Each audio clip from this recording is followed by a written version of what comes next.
Thank you, Lou, and thank you to the organisers for inviting me along for the 25th time, I'm sure. Who else has been here for 25 years suffering? Yes, Alan, of course. Yeah, there's quite a crew there. So I'd like to congratulate the Immunisation Coalition, formerly known as the Influenza Specialist Group, on 25 years. I had a bit of a doubt whether they'd last the distance, but they've really done a good job in promoting immunisation for many communities now. And Kim, well done. 15 years looking under the ire of Alan Hampson. Yes, always a difficult task, and we can talk about his quirky things later if you like. And thanks to the Immunisation Coalition for not having this meeting during the tennis for the second year in a row. The cricket is on later though, so we will have something to watch after the meeting. And for organising it on the hottest day in Victoria summer in 2023-2024. And I think this room's still about 35 degrees, so if you start sweating, it's normal. Okay, let's get started. Do I start or do you start? I guess I start. Okay, we've got these funny screens, which I hate. Okay, so my task is to give you a bit of a rundown here of the 2023 season. So we're in 2024. Most people have moved on from 2023. Oh, thank you, that's much better. For us with eyeballs that are deteriorating. Okay, I just want to acknowledge the Australian Department of Health, who are a major sponsor at the Collaborating Centre at the Doherty Institute in Melbourne. Okay, a bit of a delay. All right, so I ask this question every year, so I'm going to ask it again. How was the season for you? So you've got a few choices here: normal, low, medium, big, massive, and we've added another one in the last few years, little or no. I think I could take that off because I don't think it's ever coming back, but you never know. All right, let's go. Normal season. Put your hands up for a normal season. One hand, two lonely hands. All right. Low season. Ah, okay. Where were you, Rob? You must have been under a rock. Medium season. A few more hands here. Big season. Ooh, yeah, it's tight, I'd say. Massive season. No massives, no. So we'll get to it whether we think it was a big season or a medium season, but it certainly wasn't a low and probably wasn't a normal season. Okay, so here's your little facts. So if you don't remember anything else apart from this, and this is the first slide the Immunisation Coalition can use in their factoids for the 2024 season. Oh, hang on, it's jumped one. Now, can we go back? I hope this is not going to be the beginning of the end here.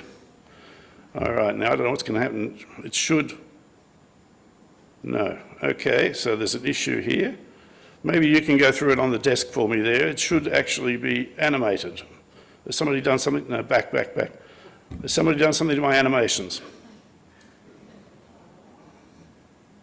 I hope this is just a one-off animation issue.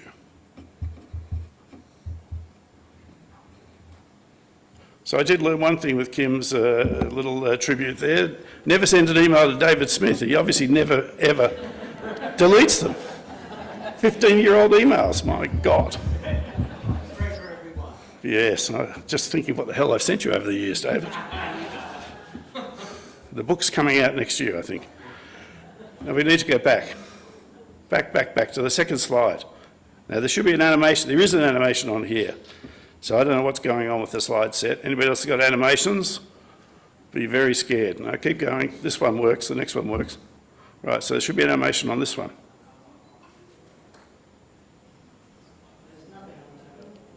Nothing on there at all.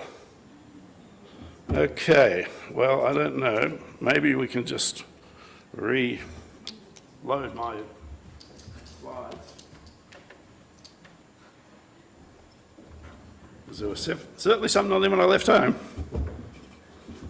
I'm glad we started 5 minutes early, so just relax, we're still on time. Now, don't bring up anything embarrassing there.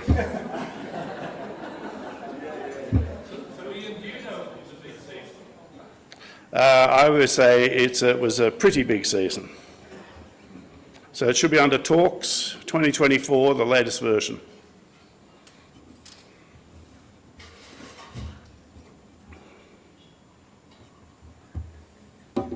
Any other comments for Kim? Glad to see him go. No. I hope not.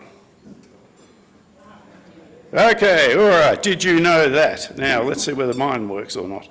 Did you know that there was over 288,000 cases of laboratory-confirmed influenza? That's the second highest on record after 2019. Okay, the season started early, so that's the second year in a row following COVID. We've had beginning of the season in March and April, peaked in late June, early July, and there was interestingly, in the last few months, there's still been influenza trickling through the eastern states especially and in Northern Territory. So that's quite unusual, October to December, 40,000 cases. There were around 4,000 hospital admissions to FluCan. A number of those went to ICU. Nothing particularly novel there. In fact, it was probably a relatively low year. The press did get quite excited about the hospitalisations. And the main reason they did that was because it was concentrated in the children. So 72% of FluCan hospitalised influenza admissions were kids under the age of 16. 13 children unfortunately died between the ages of 0 and 19 years, and there's probably more, but that's the number I can get out of the NNDSS police. They won't tell me the actual number for the year. Over all age groups, there are 376 deaths, and this is, of course, an underestimate, and the NNDSS, the median age was 74 years, although there were those deaths in the younger age group. And only 35% of Australians were vaccinated against influenza, so we've still got a long way to go there. So, Andrew, you're free to buy this slide off me for $50. Okay, so this is the sort of stuff you've seen in the Australian Influenza Surveillance Report, the aspirin report, which is a GP surveillance system. That looks a pretty quiet year from aspirin, but I think aspirin's still getting itself back together after COVID and has sort of lapsed with the number of GPs who are reporting into the system, so that may have something to do with it. Flu tracking, it's just about a straight line. I'm not quite sure what goes on with flu tracking. They seem to have a bit of a problem, in my opinion. So this is the most reliable way of tracking influenza in Australia. So this is laboratory-confirmed influenza, and you can see there that the peak was at week 26, but you can see that early rise there, that early bump in March and April. And you can see, if you've got good eyesight, the other lighter colours there are previous years. And the one just to the left of the current year shown in red is the 2022 season. So you can see it did differ from the 2022. We had a very fast rise and a fast fall in 2022, and 2023 was more similar to what we see in typical years, where we get a peak and then a slow ebbing of influenza cases. And what that doesn't show, this is slow, is the data ends here for the Australian Influenza Surveillance Report. The government seems to think nothing happens after October, and so from, what date is that, the 15th of October, everything stops, but you can't keep a good respiratory virus down, and, boy, this is slow.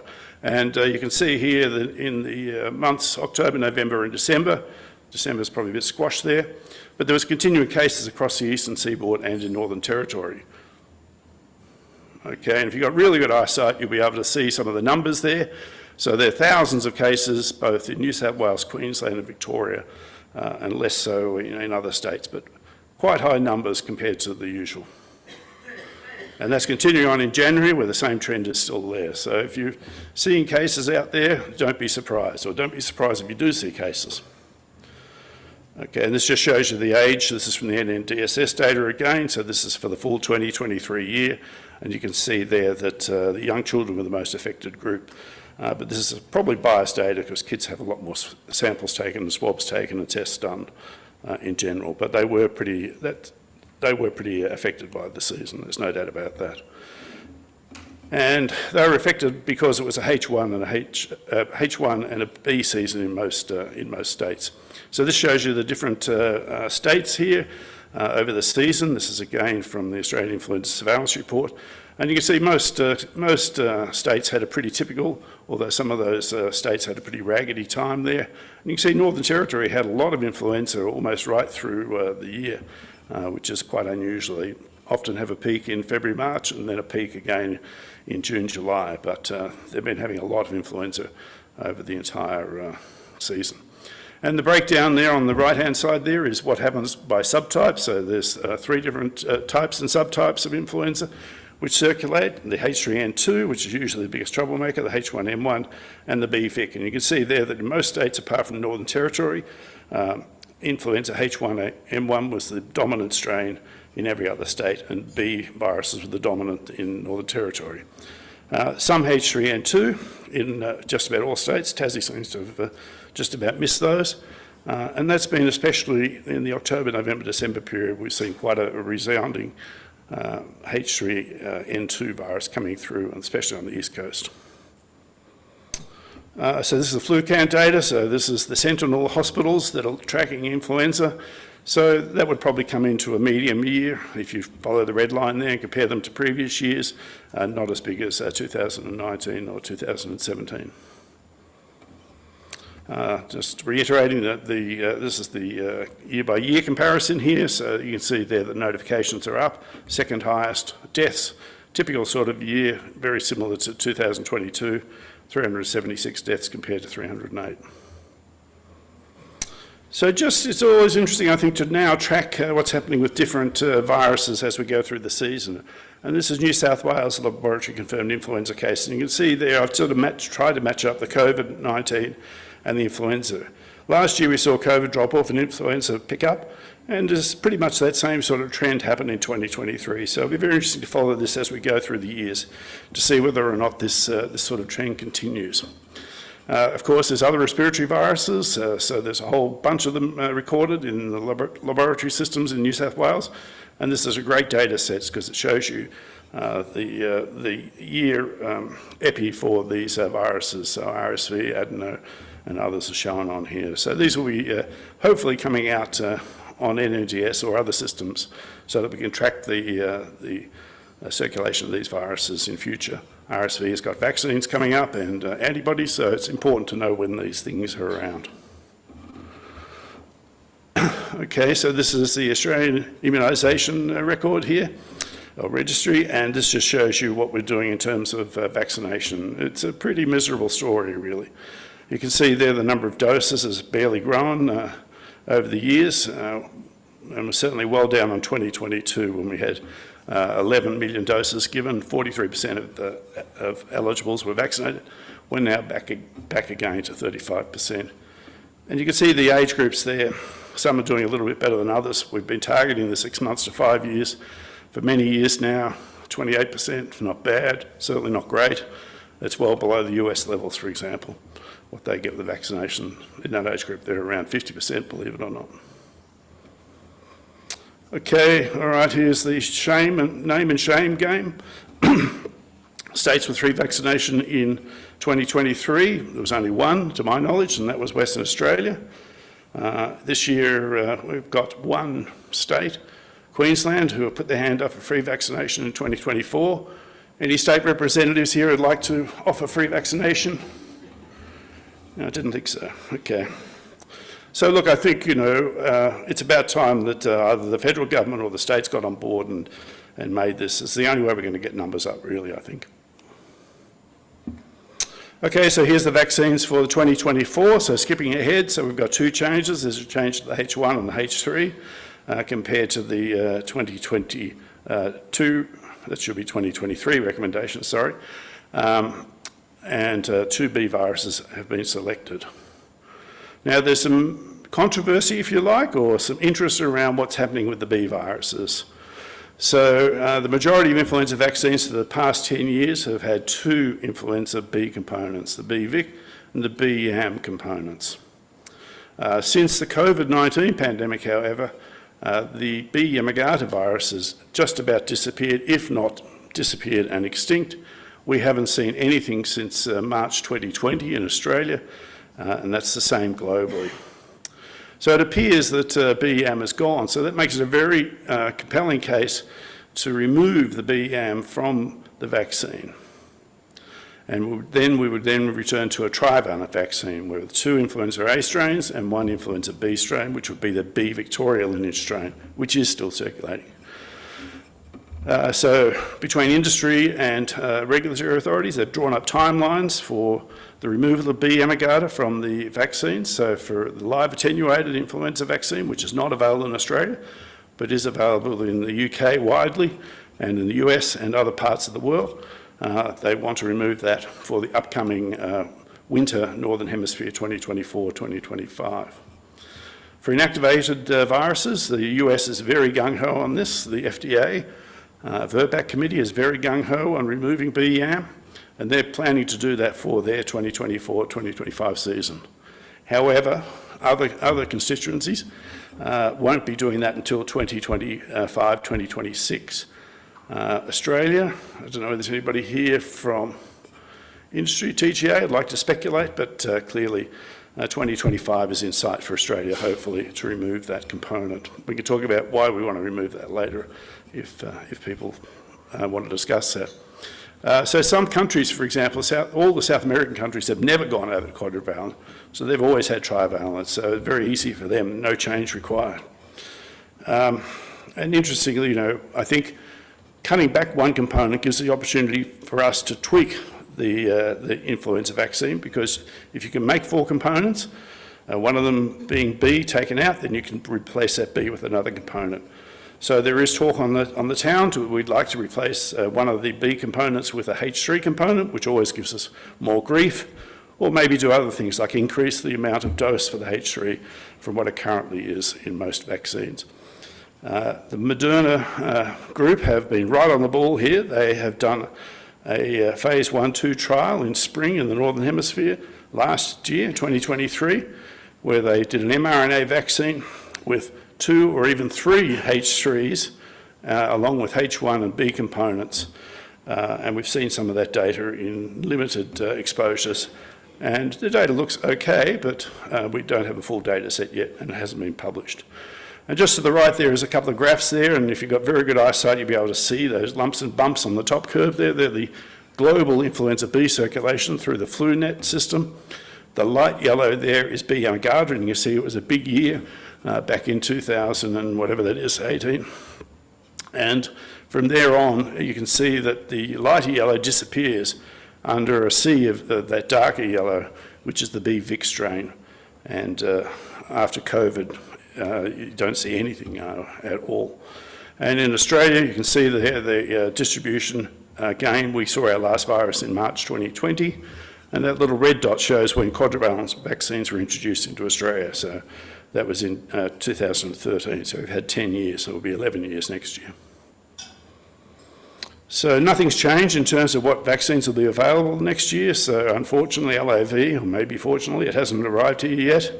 No recombinant based products are available yet from Protein Sciences or Sanofi or Novavax. mRNA won't be here this year either. Okay, just a few words on the Northern Hemisphere. Okay, so here's the WHO map of what's happening in a couple of weeks and the latest available data from the website there. So this shows you 2 things: the intensity of influenza, and it goes from these motley yellow colours up to the sort of musty colours, showing more intense influenza seasons. And then the little pie charts are showing you the types of influenza which are circulating. So the darker green is H3, the lighter greeny blue is H1, and the brown is influenza B. So you can see there is a bit of a difference around the globe. So we see a bit of H3 in Europe, but probably more H1. China has more H3. Japan has had H3. We've got a bit of a mixed bag, but currently more H3 than anything else. And South America have got a bit of a mixed bag with a good chunk of influenza Bs residing there still after their season's almost stopped. And the USA have been mainly H1s. This just shows you in a graphical form here of what's been going on. So this is the Northern Hemisphere.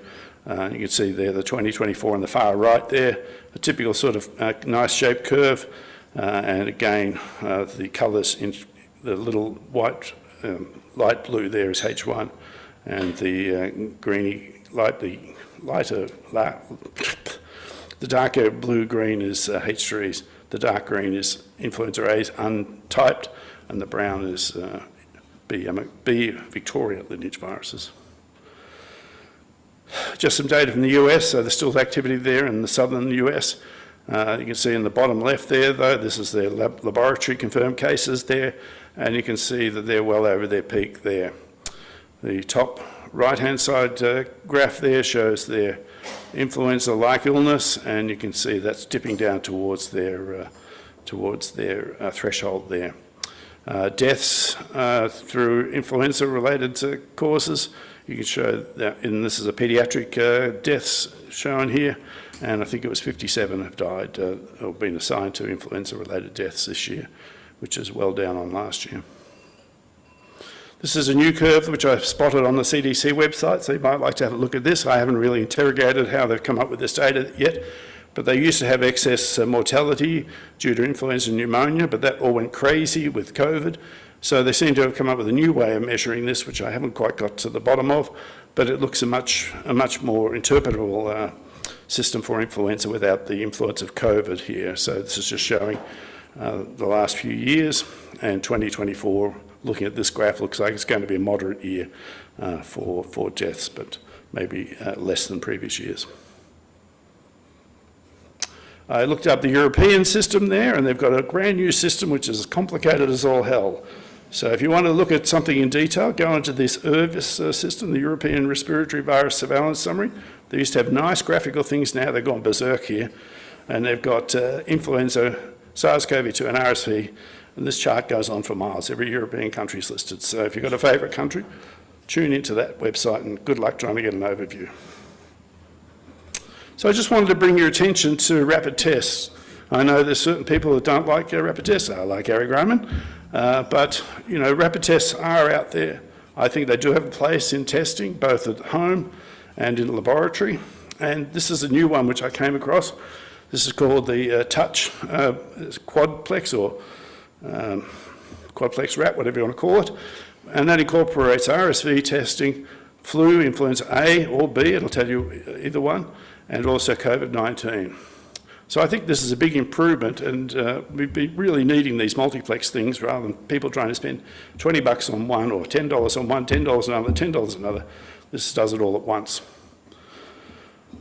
And it depends how many you buy, but if you want to really lash out, we're probably going to buy a couple of hundred. So if you want to dip into your pocket and buy 200, you can get them for $10.24 each, which makes them, you know, very, very affordable. And I'm sure the price is negotiable and will probably come down with a bit of competition. But I think these sort of tests do have a place in all aspects of disease prevention. So just finishing up here, I often see these signs outside chemists, and I took this picture in Manly about a month ago. It was a bloody hot day. I don't think anybody was thinking about influenza vaccine, but good on them for trying. But I've got a new suggestion. Let's get with the program here for the Immunisation Coalition. Forget about just plugging influenza, although it is dear to my heart. Let's introduce the public to other things which are available out there. And you know, clearly shingles, with GSK's product coming on board, should be getting more attention, and RSV is imminent. GSK's product's been approved, and Pfizer and Moderna are not far behind. So let's get rid of those old A boards and put a new A board out there. Okay, so in summary, yeah, it's still working. The animations are working. Everybody else, check your slides.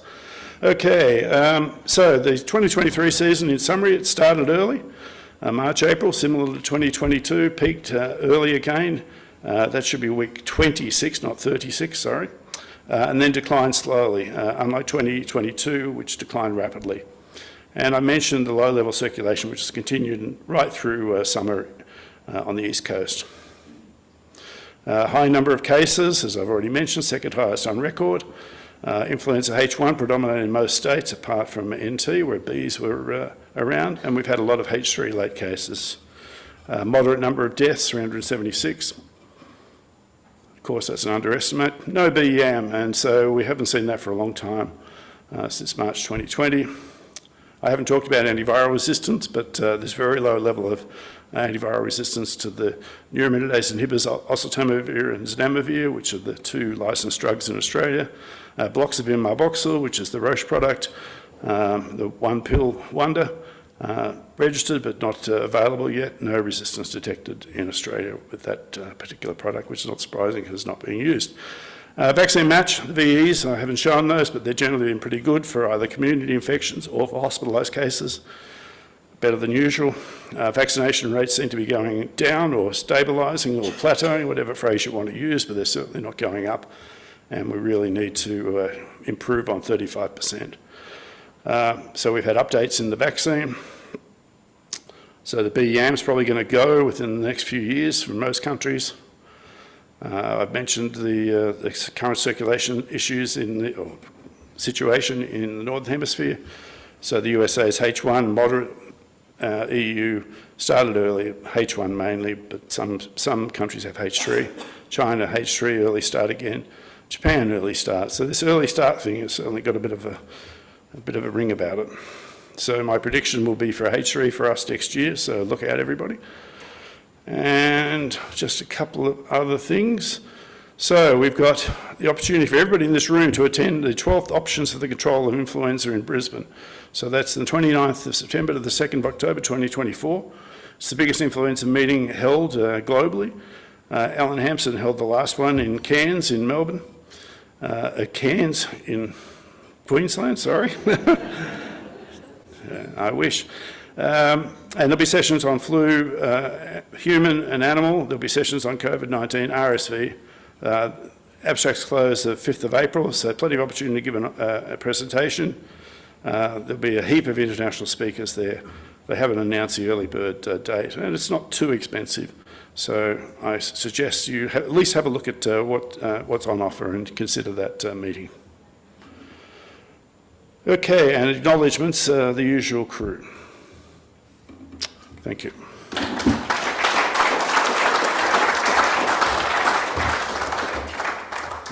Ian, Okay. you've left time for questions and comments. A fabulous... Only 2 minutes over. Most of that was IT issues.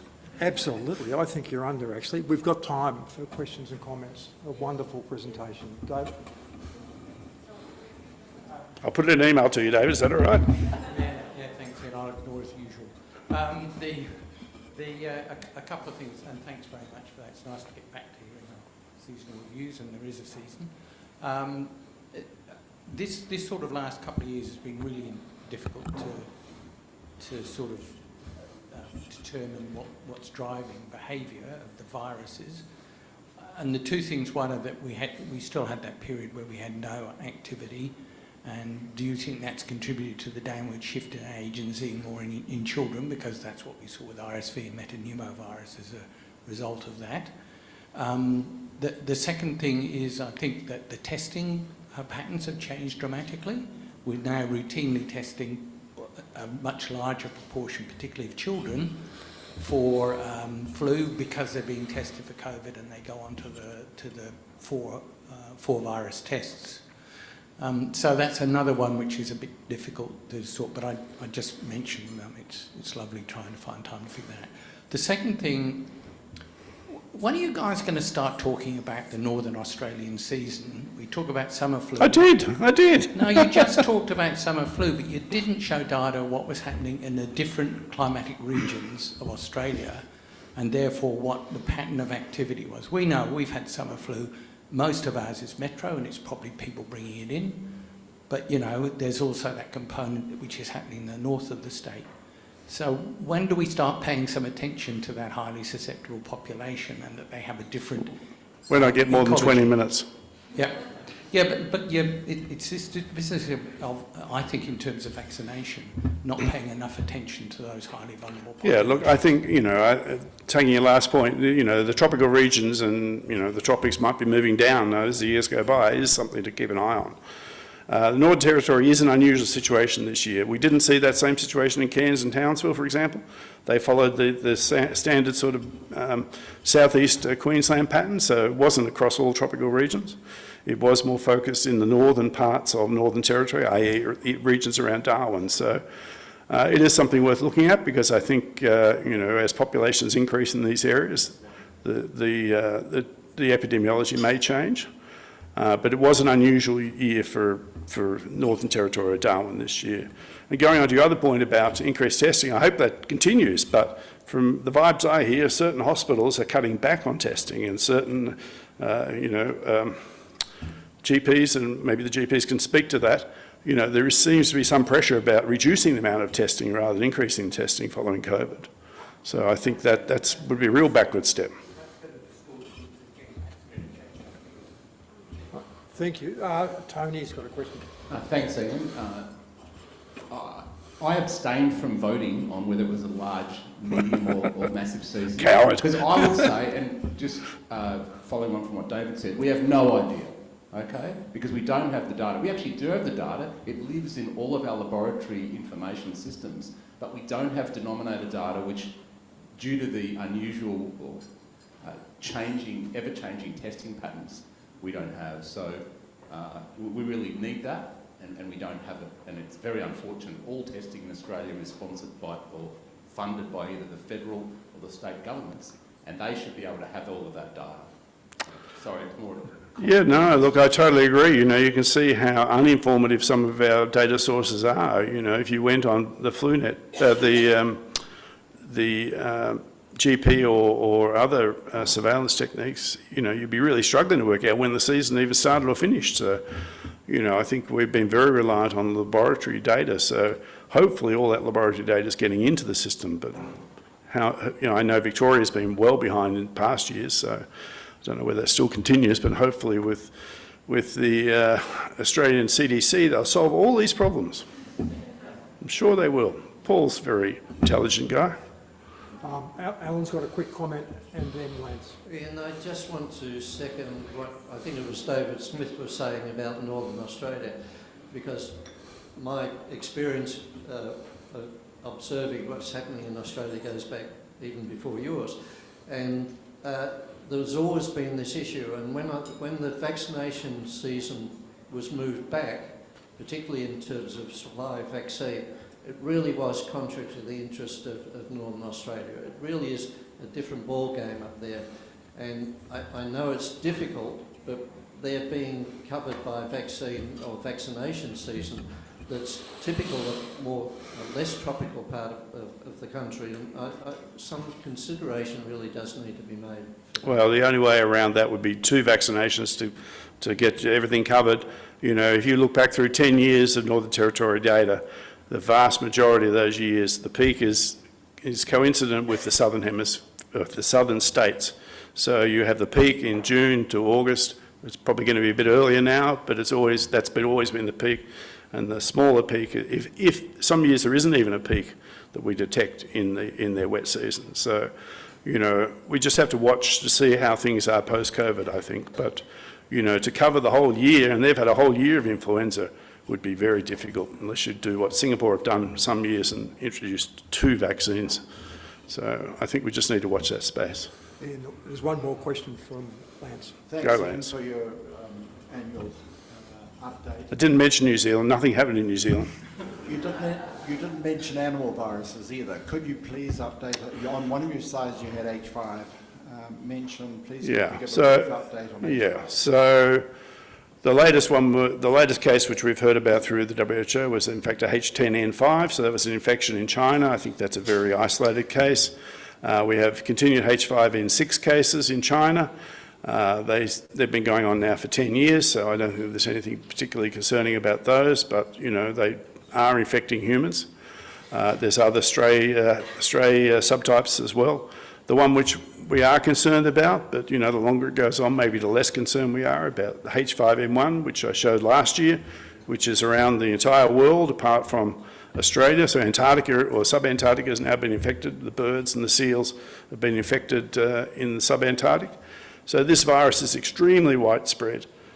Fortunately, while it seems to be getting into the avian population and to some mammalian populations, it seems to have a very low level of infection rates for humans, extremely low, considering how widespread it is. But, you know, the more viruses there are out there, the more chance it has to do its thing, to reassort and gain other qualities which we don't like. But fortunately, to date, that hasn't happened. But it's something we need to keep an eye on, and that's the same for all animal viruses, not just avian viruses, swine viruses as well.